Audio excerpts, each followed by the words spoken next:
ഞാൻ എവിടെയെല്ലാം അന്വേഷിച്ചു. ഇവിടെ വന്നു ഒറ്റയ്ക്ക് നിന്ന് സ്വപ്നം കാണായിരുന്നോ? എന്താ ഇത് പ്രിയ? Behave yourself. ഗൗതത്തിനോടുള്ള എന്റെ സ്നേഹത്തിന് ഡാഡിയുടെ പച്ചക്കൊടി. സ്നേഹോ? ഈ തെരുവ് കൊണ്ടുകട ഞാൻ വെറും ഒരു ബോഡി ഗാർഡല്ലേ. വാക്കുകൾ കൊണ്ട് ഗൗതത്തെ ഞാൻ ഒത്തിരി മുറിപ്പെടുത്തിയിട്ടുണ്ട്. Gautam, I love you. നോക്കൂ, ചോക്ലേറ്റ് തിന്നുന്ന ലാഘവത്തോടെ കാമുകനെ തിരഞ്ഞെടുക്കുന്ന ഒരു വിഡ്ഢിപ്പെണ്ണിനെ നിന്നിൽ നിന്ന് ഞാൻ പ്രതീക്ഷിക്കുന്നില്ല. എന്നെ മനസ്സിലാക്കാൻ ഗൗതത്തിന് കഴിയുന്നില്ല. നോ, എന്റെ ഭാഷയിൽ പ്രേമം എന്ന വാക്കില്ല. എന്നോ കുറിച്ച ഒരു അംഗത്തിന്റെ അവസാന അധ്യായത്തിന് വേണ്ടി കാത്തിരിക്കുന്ന ഒരു യോദ്ധാവാണ് ഞാൻ. എന്റെ രക്ഷകനെ അറിയാതെ ഉള്ളുകൊണ്ട് ഒത്തിരി മോഹിച്ചു പോയി. എന്റെ സ്നേഹം നിഷേധിക്കാൻ എന്തിനീ മുഖംമൂടി? അതെ, മുഖംമൂടി തന്നെ. എന്നെ വിട്ട് നീ ഓടിപ്പോകുമെങ്കിൽ ഒരിക്കൽ കൂടി ഞാൻ ആ ഓർമ്മകളുടെ ചാരം ചിക്കിച്ചിക്കാം. ചിരിച്ചും കളിച്ചും തുമ്പിയുടെ ചിറകൊടിച്ചും പുസ്തകത്താളുകൾക്കിടയിൽ മയിൽപ്പീലി ഒളിച്ചു വെച്ചും മനസ്സിനെ ചിലങ്ക കെട്ടി നടന്നിരുന്ന ഒരു ബാല്യം എനിക്കുമുണ്ടായിരുന്നു.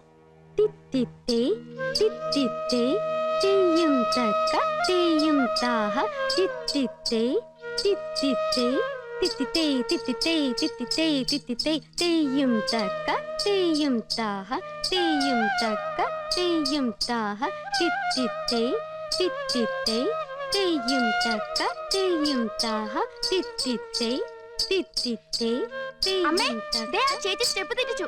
എന്നാ നീ ഒന്ന് വന്ന് കാണിച്ചേ. 1 2 3 4 1 2 3 4 1 2 3 4. അമ്മേ, ഞാൻ കാണിച്ചതല്ലേ ശരി? ദേ, ഇത് കണ്ടോ? ഇനിയിപ്പൊ നൃത്തം പഠിപ്പിക്കാൻ ഞാൻ വേണ്ട, മോൻ പഠിപ്പിച്ചോളും.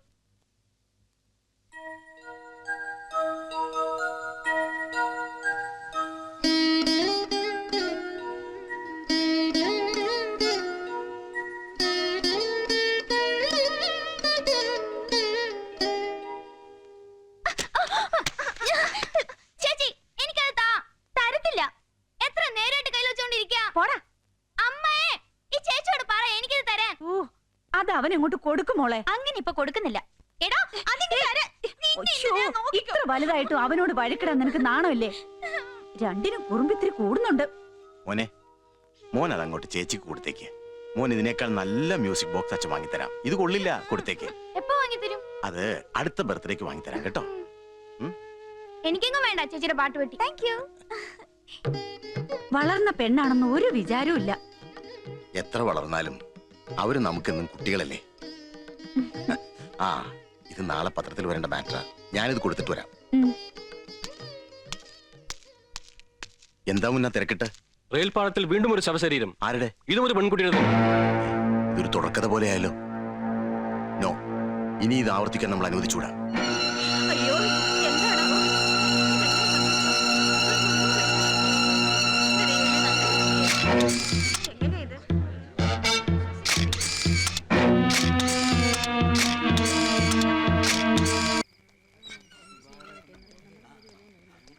Postmortem report. It's only an accident. മറ്റെന്തെങ്കിലും സാധ്യത?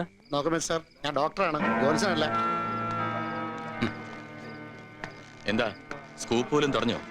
എല്ലാം പതിവ് വാക്കുകൾ തന്നെ. പുതുതായി പറയാൻ ആർക്കും ഒന്നുമില്ല.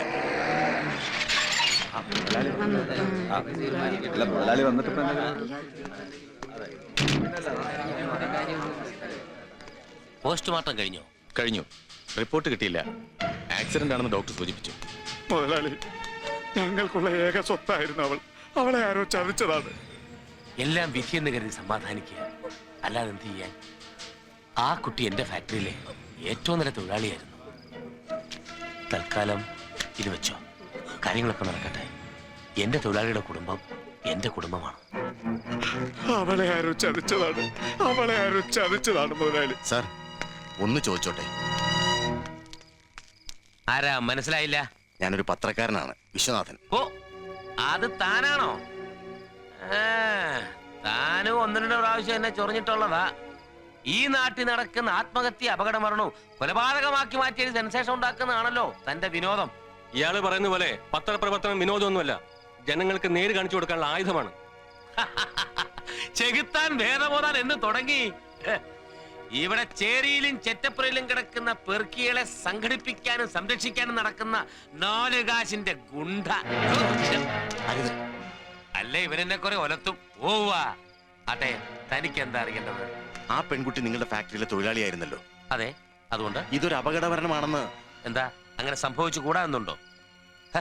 എന്നാ കേട്ടോ, അവളെ മൊറൈസ് മൃഗീയമായി ബലാത്സംഗം ചെയ്ത് തല്ലിക്കുന്ന് റെയിൽവേ ട്രാക്കിൽ ഇട്ടതാ. എഴുതി പിടിപ്പീരെ, വായിച്ച് ജനങ്ങളൊന്നും ഞെട്ടട്ടെ. സെൻസേഷൻ. അങ്ങനെയല്ല ഞാൻ പറഞ്ഞത്. പിന്നെങ്ങനെയാ? അല്ല, പണ്ട് സാറിന്റെ കാറ് കയറി ഏതോ പെൺകുട്ടി. നിർത്തോ, അധികം ടോർച്ച് കളിക്കണ്ട. ചിലപ്പോ തന്റെ പേനയിൽ മഷിക്ക് പകരം ചോര നിറഞ്ഞെന്ന് വരും. ഇല്ല, ഇന്നലെ വൈകിട്ട് ഇവിടെ ആരും വന്നിട്ടില്ല. വെക്കോ. സത്യം പറഞ്ഞില്ലെങ്കിൽ കഴുത്തിയാൻ വിട്ടും. എനിക്കൊന്നും അറിയില്ല. നിനക്കൊക്കെ അറിയാം. അങ്ങ് മര്യാദക്ക് പറഞ്ഞോ. നോക്കൂ, പോസ്റ്റ്മോർട്ടം റിപ്പോർട്ടിൽ പറയുന്നത് ഇതൊരു ആത്മഹത്യയാണെന്നാണ്. അതിനപ്പുറം അന്വേഷിക്കേണ്ട ചുമതല പോലീസിനില്ല. ആ റിപ്പോർട്ട് കള്ളമാണ്. സംഭവം നടന്ന ദിവസം മൊറേസിന്റെ ഗസ്റ്റ് ഹൗസിലേക്ക് അവളെ വിളിപ്പിച്ചിരുന്നു. മൊറേസും പങ്കാളികളും ചേർന്ന് അവളെ ബലാത്സംഗം ചെയ്തു. ആ ആഘാതത്തിൽ അവൾ മരിച്ചു. അതൊരു അപകടമോ ആത്മഹത്യയോ ആക്കി തീർക്കാൻ വേണ്ടി റെയിൽപാളത്തിലേക്ക് അവളെ വലിച്ചെറിയുകയായിരുന്നു. നിങ്ങളുടെ ആവേശം ഞാൻ മനസ്സിലാക്കുന്നു. എനിക്ക് കിട്ടിയ റിപ്പോർട്ടിന്റെ വെളിച്ചത്തിൽ മാത്രമേ നടപടി എടുക്കാൻ കഴിയൂ. മാത്രമല്ല, മരിച്ചുപോയ പെൺകുട്ടിയുടെ ബന്ധുക്കൾ പരാതി തന്നിട്ടുമില്ല. സാർ, അവർ മൊറേസിന് ഭയപ്പെടുന്നു. സ്വതന്ത്രമായ ഒരു അന്വേഷണം കൊണ്ട് മാത്രമേ സത്യം വെളിച്ചത്ത് വരൂ. നോ, പോലീസിന് ഇനി ഈ കാര്യത്തിൽ പ്രത്യേകിച്ച് ഒന്നും കണ്ടെത്താനില്ല. ഞങ്ങളെ സംബന്ധിച്ചിടത്തോളം ഈ ഫയൽ ക്ലോസ് ചെയ്ത് കഴിഞ്ഞു. മോനെ, നിന്റെ പേന കൊണ്ട് നീ എന്റെ മുഖത്ത് തുപ്പിയല്ലേടാ? വിടില്ല. നിന്നെ മാത്രമല്ല, നിന്നെ സഹായിച്ച സകല തെണ്ടുകളെയും. അതുകൊണ്ട് പോയ മാനം തിരിച്ചു കിട്ടുമോ? മാനം അതെനിക്ക് മാത്രമല്ലല്ലോ, ആ ചെറ്റയ്ക്ക് ഞാൻ കാണിച്ചു കൊടുക്കാം. ഫാക്ടറിയിൽ ആകെ കുഴപ്പമായിരിക്കുക. സാറിന് അറസ്റ്റ് ചെയ്യണമെന്ന് പറഞ്ഞ അവരുടെ സമരം. നന്ദിയില്ലാത്ത പട്ടികള്.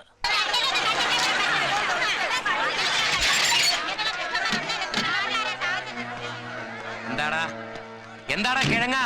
ഞങ്ങളുടെ പെണ്ണുങ്ങൾ തന്റെ വെപ്പാട്ടിമാരല്ലോ. അധികം കിടന്ന് വിളിച്ചു കൂവിയാലേ ഫാക്ടറി അടിച്ച സീല് വെച്ച് കളയും.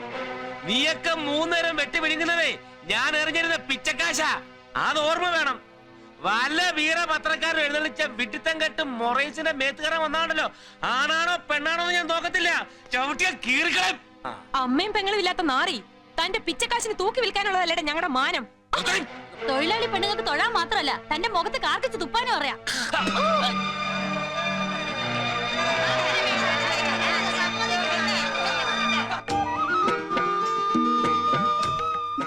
നാളത്തെ അരങ്ങേറ്റത്തിൽ എന്റെ മോളൊരു രാജകുമാരി പോലിരിക്കും. അച്ഛനായിരിക്കമ്മേ? ആയിരിക്കും. ആരാ? എന്താ? വിശ്വനാഥ് സാറിന് ഒരു അപകടം പറ്റി. അയ്യോ, പ്രസിന്ന് രാമേന്ദ്ര സാറിന്റെ കൂടെ സ്കൂട്ടറിൽ വരുമ്പോ ഒരു ലോറി ലോറി! രാമേന്ദ്ര സാർ മരിച്ചു. അയ്യോ അച്ഛൻ! സാറിന് അല്പം കൂടുതലാ, വേഗം വേണം.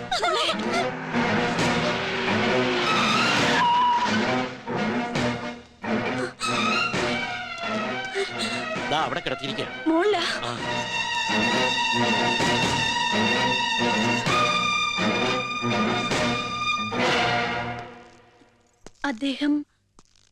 അദ്ദേഹം എവിടെ? അദ്ദേഹം വരും. പക്ഷെ അതിനു മുമ്പ് ചില കണക്കുകളൊക്കെ പറഞ്ഞു തീർക്കാനുണ്ട്. ഞങ്ങളെ ഒന്നും ചെയ്യരുത്. കത്തി നിന്ന മൊറൈസിനെ ജനങ്ങൾ ആട്ടുകയും തുപ്പുകയും ചെയ്യുന്ന കരിക്കോലമാക്കി മാറ്റാൻ നിന്റെ മറ്റവന് ഒരു തുള്ളി മഷി മതിയായിരുന്നു. അവൻ എന്റെ തോലുരിച്ചു. എനിക്ക് നഷ്ടപ്പെട്ട മാനം അവൻ എന്തിനാ? നീ സുന്ദരിയാ, നിന്റെ മോളും. അയ്യോ, അദ്ദേഹത്തിന് വേണ്ടി ഞാൻ കാലിൽ വീണ് മാപ്പ് ചോദിക്കാം. ഞങ്ങളെ ഒന്നും ചെയ്യരുത്. നിന്റെ കെട്ടിയോന്റെ ഭാഷയില് ഞാനൊരു പെണ്ണുപിടിയനാ. പിഴിഞ്ഞ് ചാറെടുക്കാനല്ല, തല്ലിക്കൊഴിക്കാൻ എനിക്കിഷ്ടം.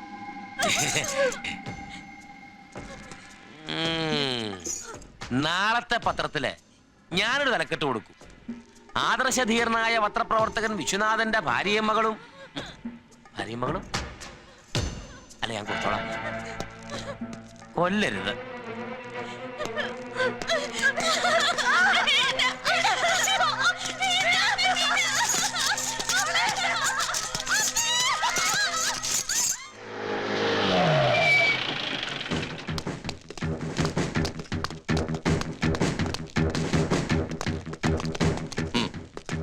That's it.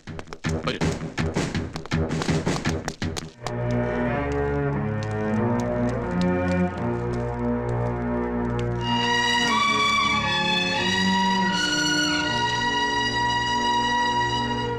സത്യം പറഞ്ഞതിന് ഞാൻ കൊടുക്കേണ്ടി വന്ന വില എന്റെ മാധവിയുടെയും ഒന്നും അറിയാത്ത എന്റെ പൊന്നുമോളുടെയും ജീവിതമായിരിക്കുമെന്ന് ഞാൻ ഓർത്തില്ല സാർ.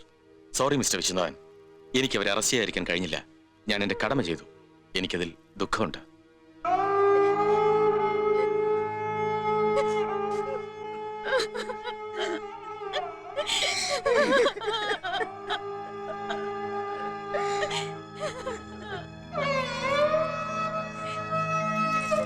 കോൺസ്റ്റബിൾ,